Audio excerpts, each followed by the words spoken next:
Hi friends, எல்லாருக்கும் வணக்கம். எல்லோரும் எப்படி இருக்கீங்க? நல்லா இருக்கீங்கன்னு நம்புகிறேன். இன்றைக்கி பார்த்திங்கன்னா வீடியோ பார்த்தாலே தெரிஞ்சிருக்கும். மீன் குழம்பு. இது வந்து குழஞ்சா மீன் சொல்லுவாங்கள்ல, அந்த மீன். அதை தான் வந்து குழம்புக்கும் வறுக்கிறதுக்கும் தனியாக நான் வந்து ரெடி பண்ணிகிட்ருந்தேன்.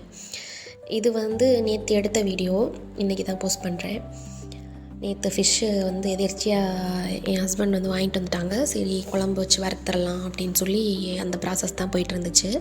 நான் வந்து குழம்பு வந்து எப்பயுமே எப்படி பண்ணுவேன்ட்டா, வெங்காயம் தக்காளியெல்லாம் வதக்கினதுக்கு அப்புறமா நான் வந்து தனியாக ஒரு பாத்திரத்தில் வந்து புளியை கரைச்சி ஊற்றி அதில் வந்து மிளகாப்பொடி, மல்லிப்பொடி, நான் வந்து ஒரு 1.5 கிலோ மீன் எடுத்திருக்கேன். அதுக்கு வந்து பார்த்திங்கன்னா ஒரு 5 ஸ்பூன் வந்து மிளகாப்பொடி, ஒரு 7 ஸ்பூன் வந்து மல்லிப்பொடி சேர்த்துக்கலாம். சேர்த்துட்டு புளி வந்து பார்த்திங்கன்னா ஒரு எலும்புச்சம்பளம் சைஸு, அதை விட கொஞ்சம் கூடவே எடுத்துக்கோங்க. நல்லா கொஞ்சம் கெட்டியாகவே கரைச்சிக்கோங்க. அதில் வந்து மிளகாத்தூள், மல்லித்தூள், அதுக்கப்புறம் வந்து கொஞ்சமாக மஞ்சத்தூள், இதெல்லாம் போட்டு நல்லா கரைச்சி வச்சுக்குவேன். அதோட தேங்காய், சோம்பு, வெள்ளைப்பூடு 3ஐயும் வந்து நல்லா ஃபைன் பேஸ்ட்டாக அரைச்சி வச்சுக்கிட்டு அதையும் அது கூட வந்து கொஞ்சமாக சேர்த்துக்குவேன். ரொம்ப நிறையா தேங்காய் சேர்த்துடக்கூடாது, கொஞ்சமாக சேர்த்தா போதும். ஒரு 4 ஸ்பூன் 5 ஸ்பூன் சேர்க்குற அளவுக்கு அந்த அந்த அந்த அந்த மாதிரி அளவு இருந்தால் போதும். அதை மட்டும் சேர்த்துட்டு நல்லா கரைச்சிருங்க. ஒன்றா கரைச்சிட்டு நீங்கள் வெங்காயம் தக்காளி எப்பவும் போல் வந்து சோம்பு, வெந்தயம் போட்டு நல்லா வதக்கி விட்டுட்டு, வெங்காயம் தக்காளி பச்சை மிளகாலாம் போட்டு நல்லா ஃபைனாக நல்லா வதக்கிடுங்க.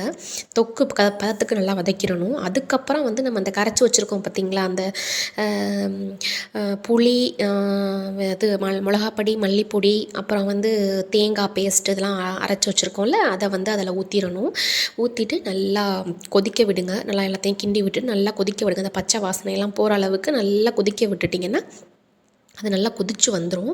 நல்லா கொதித்து வரும்போது நம்ம வந்து இந்த அலசி வச்சுருக்கோம்ல மீன், அதை வந்து பார்த்திங்கன்னா தண்ணியெலாம் நல்லா சுத்தமாக வடிச்சிடணுங்க எப்பயுமே. ஏன்னா வந்து நம்ம கொஞ்சம் தண்ணி இருந்தால் கூட குழம்பு வந்து மீன் போட்ட உடனே நீத்து போயிடும். அந்த நம்ம எவ்வளோ தான் கெட்டியாக வச்சுருந்தாலும், குழம்பு கரைச்சி வச்சுருந்தாலும், மீன் போட்ட அடுத்த நிமிஷம் பார்த்திங்கன்னா குழம்பு தண்ணியாகிடும். ஏன் அப்படின்னா அந்த மீனில் இருக்க தண்ணி இதெல்லாம் கொஞ்சம் மிக்ஸ் ஆகி நீத்து போயிடும் அப்படின்னு சொல்லுவாங்க.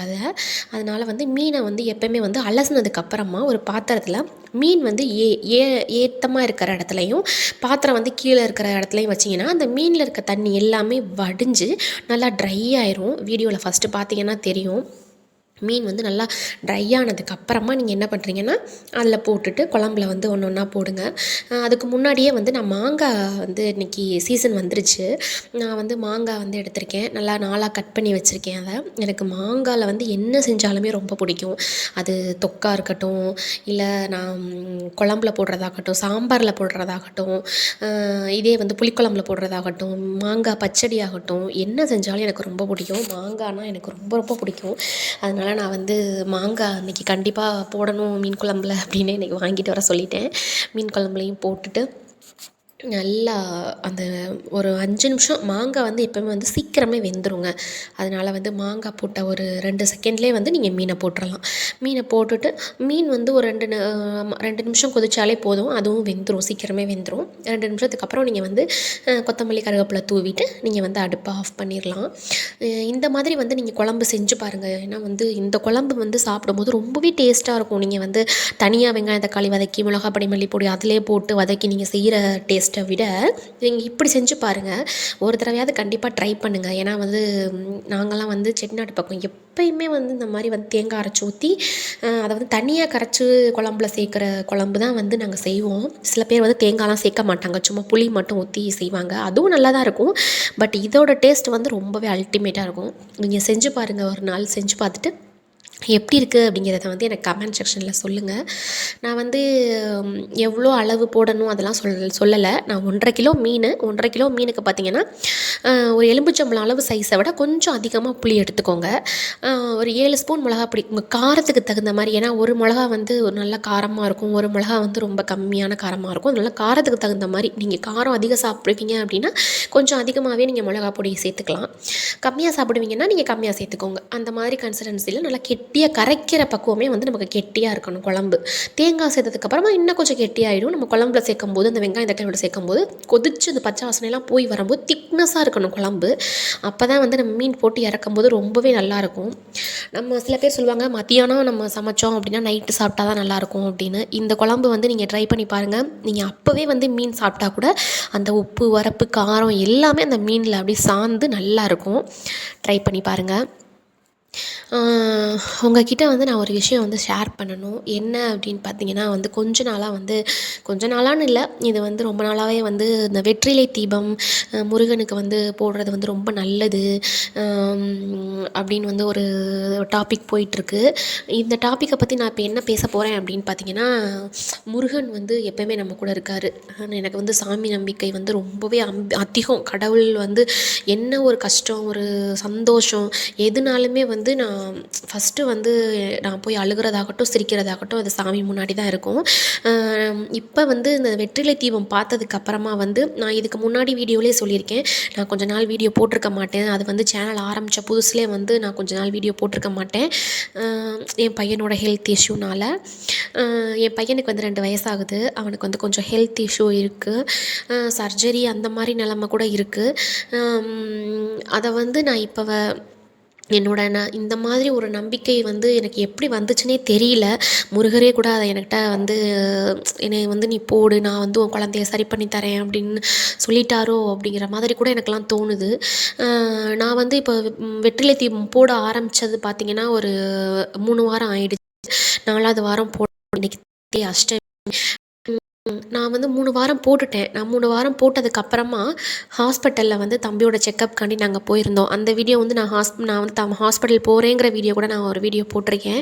ஹாஸ்பிட்டலில் வந்து தம்பியை கூட்டிகிட்டு நாங்கள் வந்து செக்கப்காண்டி போயிருந்தோம். அப்போ போனப்போ வந்து டாக்டர் என்ன சொன்னாங்க அப்படின்னு பார்த்தீங்கன்னா, நாங்கள் ஃபஸ்ட்டு செக்கப் போகும்போதெல்லாம் நாங்கள் இருக்கிற இடத்துல இருக்க ஹாஸ்பிட்டலில் வந்து இதுக்கான சர்ஜரி வந்து வழிமுறைகள் வந்து இங்கே இல்லைம்மா, நீங்கள் வந்து வெளியில் பாருங்கள், வெளி ஹாஸ்பிட்டலுக்கு நாங்கள் ரெஃபர் பண்ணுறோம், நீங்கள் வந்து அங்கே போய் பாருங்கள், அங்கே சர்ஜரி பண்ணிக்கோங்க, இங்கே சர்ஜரி பண்ண வந்து முடியாது அப்படின்னு சொன்ன ஒரு டாக்டரே நாங்கள் இந்த தடவை வந்து நான் 3 வாரம் வந்து கண்டிப்பாக நான் வந்து வெற்றிலை தீபம் போட்டிருக்கேன்.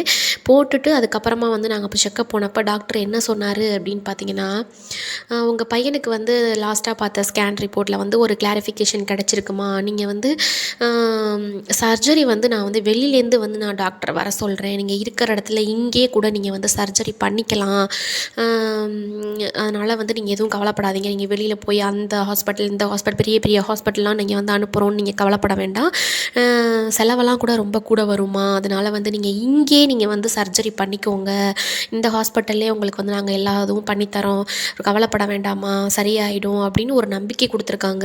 இந்த ஒரு விஷயமே பார்த்திங்கன்னா எனக்கு ஒரு எப்படி சொல்கிறது, என் பையன் வந்து சரியாயிட்டேன் அப்படிங்கிற மாதிரி எனக்கு மனசுக்கு அவ்வளோ ஒரு சந்தோஷம். ஏன்னா வந்து நாங்கள் வந்து ஒரு தெரியாத இடத்துல போய் ஒரு ஹாஸ்பிட்டலில் தடுமாறி நிற்கிறத விட நாங்கள் இருக்கிற இடத்துல இந்த எல்லாம் தெரிஞ்ச இடத்துல வந்து என் பையனுக்கு வந்து சரி இங்கே நாங்கள் பண்ணுறோம் அப்படின்னு சொன்னது வந்து இந்த 3 வாரம் வெற்றிலை தீபம் போட்டு முருகன் அருளால் நடந்திருக்குன்னு நான் நம்புகிறேன்.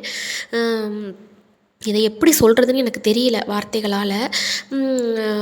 எனக்கு அதை கேட்டோன்னே வந்து ரொம்பவே சந்தோஷமாக இருந்துச்சு. முருகனுக்கு வந்து நான் கோடான கோடி வந்து நன்றி சொல்லிக்கிறேன்.